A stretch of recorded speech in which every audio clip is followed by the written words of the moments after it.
ఆపత్కాలమున తన పర్ణశాలలో దాచెను, తన గుడారపు మాటున నన్ను దాచెను. ఆపత్కాలమున తన పర్ణశాలలో దాచెను, తన గుడారపు మాటున నన్ను దాచెను. ఆశ్రయ దుర్గముపై నన్ను ఎక్కించెను, ఆశ్రయ దుర్గముపై నన్ను ఎక్కించెను. యెహోవా నా ప్రాణదుర్గము, నేను ఎవరికి వెళుతును?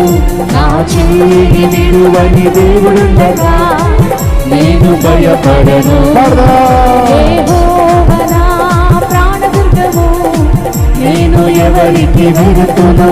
నా చేయి విడువని దేవుడుండగా నేను భయపడను. హల్లెలూయా, హల్లెలూయా. చేతుల పైకెత్తి ఇలా వేవ్ చేస్తూ హల్లెలూయా, హల్లెలూయా, హల్లెలూయా, హల్లెలూయా, హల్లెలూయా, హల్లెలూయా. ఆపత్కాలమున తన పర్ణశాలలో దాచెను, తన గుడారపు మాటున నన్ను దాచెను.